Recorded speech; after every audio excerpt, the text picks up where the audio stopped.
আসলে থানা এটা তো আসলে এই এলাকার জনগণের জন্যই, এবং এই থানা এখানকার যদি ভালো চলে তাহলে এটার সবচেয়ে বড় সুবিধাভোগী হয় এখানকার জনসাধারণ, যারা নিজেদের বাড়িতে নিরাপদে থাকতে চান, নিশ্চিন্তে ঘুমাতে চান, যাদের জানমাল রক্ষার দায়িত্ব বাংলাদেশ পুলিশের, নিরাপদ করার দায়িত্ব আমাদের সকলের।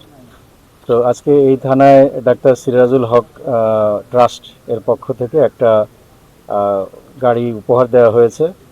আমি বিশ্বাস করি যে এর মাধ্যমে এই থানার আইন শৃঙ্খলা রক্ষায় যে আমাদের পুলিশের যে গতিশীলতা, এটা আরও বৃদ্ধি করবে এবং এই এলাকার মানুষের জন্য এটা প্রত্যক্ষভাবে সুবিধা দিবে। এবং আমি বিশ্বাস করি যে যেই মন মানসিকতা নিয়ে এই ট্রাস্টের কর্তা ব্যক্তিগণ এরকম সুন্দর একটি উদ্যোগ নিয়েছেন আমাদের আহ্বানে সাড়া দিয়ে, আমি বিশ্বাস করি যে সমাজের অন্যান্য যারা দানশীল এবং ভালো মনের ব্যক্তিরা আছেন, পুলিশ বন্ধু আছেন, তারাও এগিয়ে আসবেন।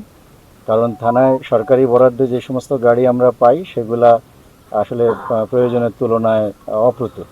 তো সেই হিসাবে যারা এগিয়ে আসছেন আমি সবাইকে ধন্যবাদ জানাচ্ছি এই ট্রাস্টের যারা এখানে রয়েছেন এবং এর পিছনে যারা কাজ করেছেন সবাইকে অসংখ্য ধন্যবাদ জানাচ্ছি।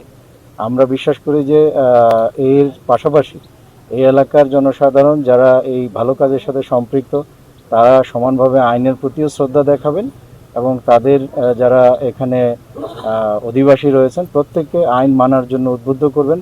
তাহলেই কিন্তু পুলিশ এবং জনতা দুই মিলেই কিন্তু এই এলাকার আইন শৃঙ্খলা অত্যন্ত সুন্দরভাবে পরিচালিত হবে এবং দুষ্ট লোকেরা সাজা পাবে এবং ভালো লোকেরা পুলিশের কাছে আসতে তখন সাহস পাবে। আমি আপনাদেরকেও অসংখ্য ধন্যবাদ জানাই মিডিয়ার মাধ্যমে, যে যারা আমাদের সাথে আছেন মিডিয়ার বন্ধু, তারাও এটাকে এখানকার যারা দানশীল ব্যক্তি রয়েছেন তাদের কাছে নিয়ে যাবেন, তারা যেন উদ্বুদ্ধ হয়ে আমাদের পাশে থাকে। সকলকে ধন্যবাদ।